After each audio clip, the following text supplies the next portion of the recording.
Hello friends, welcome to my YouTube channel. और आज के वीडियो में हम डिस्कस करने वाले हैं भारत के संवैधानिक इतिहास से संबंधित इम्पोर्टेंट क्वेश्चन। भारत के संवैधानिक इतिहास से जितने भी इम्पोर्टेंट क्वेश्चन बनते हैं वो हम यहाँ पर डिस्कस करेंगे। तो चलिए बिना देर के शुरू करते हैं आज का वीडियो और फर्स्ट क्वेश्चन देखते हैं। फर्स्ट क्वेश्चन है कि डॉक्टर भीमराव अंबेडकर और महात्मा गांधी के मध्य में एक समझौता हुआ था 1932 में। हस्तांतरित पूना समझौते में क्या प्रावधान रखा गया था, यानी पूना समझौता हुआ कब था? 1932 में हुआ था ये। और इसमें क्या प्रावधान था, ये क्वेश्चन है, आया हुआ क्वेश्चन है। तो ध्यान रखिएगा, हरिजनों के लिए आरक्षण सहित संयुक्त निर्वाचन क्षेत्र का यहाँ पर प्रावधान था। तो यहाँ पर राइट आंसर होगा डी का। सूरत विभाजन की बात करें तो 1907 में हुआ था सूरत विभाजन। सांप्रदायिक अधिनिर्णय, जो कि ये पूना समझौता के नाम से भी जाना जाता है, ये हुआ था 1932 में। सर्वदलीय सहमति की बात करें तो ये हुआ था 1928 में। और पूर्ण स्वराज्य का संकल्प लिया गया था 1929 में। निम्नलिखित में से किस अधिनियम द्वारा भारत के गवर्नर जनरल को अध्यादेश जारी करने की शक्ति प्रदान की गई थी? तो राइट आंसर होगा बी का, कि भारतीय परिषद अधिनियम 1861 के तहत भारत के गवर्नर जनरल को अध्यादेश जारी करने की शक्ति प्रदान की गई थी। अगस्त प्रस्ताव, अगस्त घोषणा और अगस्त संकल्प, इनके मिलान करने हैं आपको। जब अगस्त घोषणा हुई उस समय गवर्नर जनरल कौन थे? Lord Montagu. अगस्त प्रस्ताव के समय थे लॉर्ड लिनलिथगो। और अगस्त संकल्प किसने लिया था? महात्मा गांधी ने। प्रत्यक्ष कार्रवाई दिवस, इससे जुड़े हुए कौन थे? मोहम्मद अली जिन्ना। रेगुलेट एक्ट पारित किया गया, यानी कब पारित किया गया रेगुलेट एक्ट? तो ये पारित किया गया था 1773 ईस्वी में। भारत के गवर्नर जनरल को किस एक्ट के द्वारा अपनी सहमति के निर्णय को अस्वीकार करने का अधिकार मिला? तो ये कौन सा था? तो इसका राइट आंसर होगा सी का, 1776 का अमेंडमेंट एक्ट के तहत ये ऐसा हुआ था कि भारत के गवर्नर जनरल को अपनी सहमति के निर्णय को अस्वीकार करने का अधिकार मिला। महारानी विक्टोरिया को भारत की साम्राज्ञी नियुक्त कब किया गया? तो वो किया गया था 1876 में। विक्टोरिया को भारत की साम्राज्ञी कब नियुक्त किया गया? 1876 में। मार्लो मिंटो सुधार का उद्देश्य क्या था? तो पृथक निर्वाचन प्रणाली इसका उद्देश्य रहा था। मार्ले मिंटो सुधार बिल किस वर्ष पारित किया गया? तो 1909 में पारित हुआ। और इसका उद्देश्य क्या था? पृथक निर्वाचन प्रणाली को बढ़ावा देना। मुसलमानों के लिए अतिरिक्त निर्वाचन मंडल प्रारंभ में किसके द्वारा लाया गया?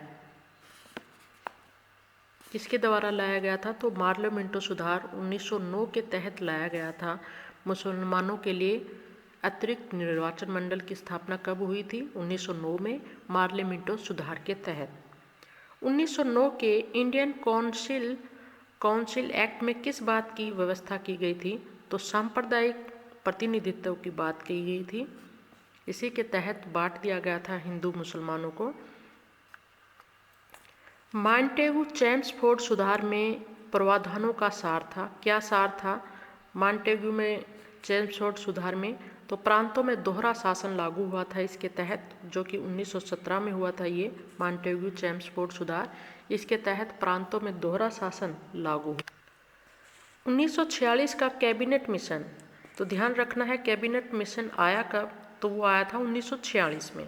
3 मंत्रियों में गठित था, यानी कितने मंत्री थे? 3 थे। निम्नलिखित में से कौन सा सदस्य नहीं है? तो तीनों के नाम याद रखने हैं। कौन कौन से थे? Lord Pethick Lawrence, sir Stafford Cripps और A.B. अलेक्जेंडर। जो नहीं थे वो कौन नहीं थे? लॉर्ड एमरी नहीं थे। तो राइट आंसर ये होगा। लेकिन इनको ध्यान रखना है कौन कौन थे? लॉरेंस थे, क्रिप्स थे और अलेक्जेंडर थे। और कैबिनेट मिशन आया कब था? 1946 में। कैबिनेट मिशन योजना के विषय में कौन सा सही नहीं है? तो प्रांतीय समूहीकरण किया गया था। ओके, इसको ये विषय था उसका। भारतीय सदस्यों द्वारा अंतरिम मंत्रिमंडल, ये भी विषय था। पाकिस्तान की स्वीकृति उस समय तक नहीं हुई थी, तो राइट आंसर होगा सी का संविधान निर्माण का अधिकार। तो ये सभी बातें लागू कर दी, यानी प्रावधान दे दिया था। ये विषय थे उस कैबिनेट मिशन के, जो कि 1946 में आया था। पाकिस्तान को बाद में जाकर स्वीकृति मिली थी। तो राइट आंसर होगा सी का यहाँ पर। नेक्स्ट है, भारत का संविधान लागू होने तक स्वतंत्रता के पश्चात इसका शासन किसके अंतर्गत चलाया गया। तो ये क्वेश्चन बार बार रिपीट होता है। तो कि स्वतंत्रता के पश्चात किसके अंतर्गत चलाया जाता था भारत का संविधान, तो 1935 के भारत सरकार अधिनियम के अनुसार चलाया जाता था। भारतीयों को वर्ष 1947 में सार्वभौम सत्ता सौंपने की घोषणा किस नाम से जानी जाती है। तो ये जानी जाती है माउंटबेटन योजना के तहत ये हुआ था, इसीलिए इसी नाम से ये जानी जाती है। यहाँ पर सम्मिलित करने हैं पार्लियामेंटो सुधार, जो कि 1909 में हुआ था। इसमें क्या था, सांप्रदायिक प्रतिनिधित्व को बढ़ावा मिला था, हिंदू मुसलमानों की बातें आने लगी थी इसके तहत। तो ये सही है। भारत सरकार अधिनियम 1935 स्वशासन संबंधित था। ये कैबिनेट मिशन में संविधान सभा के गठन से यानी अधिकार देने के अंतर्गत आ गया था कि भारतीयों को एक संविधान बनाना चाहिए। तो इसकी सिफारिश की थी कैबिनेट मिशन ने। साइमन कमीशन भारत विभाजन से संबंधित नहीं था, 1927 में आया था, जिसमें लाला लाजपत राय की मृत्यु हो जाती है। तो ये यहाँ पर रॉन्ग है। तो यहाँ पर राइट आंसर होगा डी का, ये सम्मिलित नहीं है।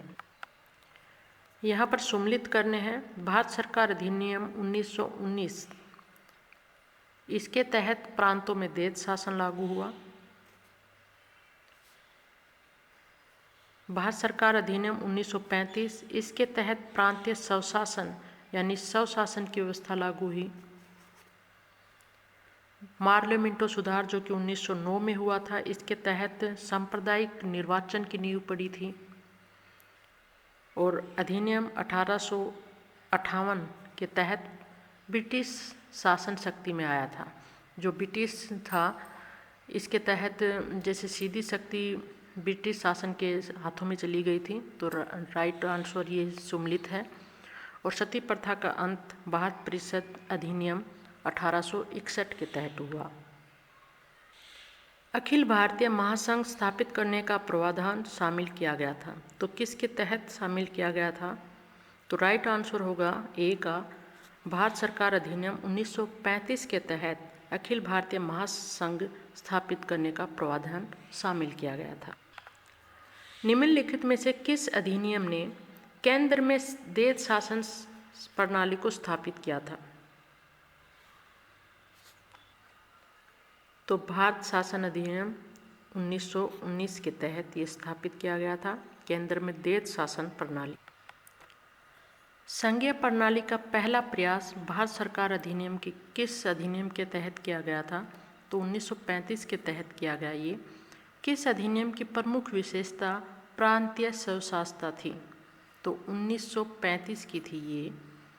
प्रांतीय स्वशासता किससे संबंधित है, 1935 से। भारत में सचिव का पद किसके द्वारा निर्मित किया गया था, तो 1857 की क्रांति के बाद ये निर्मित किया गया था। तो भारत सरकार अधिनियम 1858 के तहत ये निर्मित किया गया। किस भारत सरकार अधिनियम के तहत पहली बार विधायिका में कुछ निर्वाचित प्रतिनिधित्व की मंजूरी दी गई, तो कौन सा अधिनियम था जिसके द्वारा पहली बार विधायिका में कुछ निर्वाचित प्रतिनिधित्व को मंजूरी दी गई थी, तो वो था भारत सरकार अधिनियम 1909 का। भारत शासन अधिनियम 1935 द्वारा स्थापित संघ में अवशिष्ट शक्तियाँ किसे दी गई थी, तो ये दी गई थी गवर्नर जनरल को। तो आज के वीडियो में इतना ही। अगर वीडियो अच्छा लगा हो तो लाइक ज़रूर कर दीजिएगा, और चैनल पर नए हैं तो इसको सब्सक्राइब कर लीजिएगा। नेक्स्ट वीडियो में एक बार फिर से मिलेगा, तब तक धन्यवाद।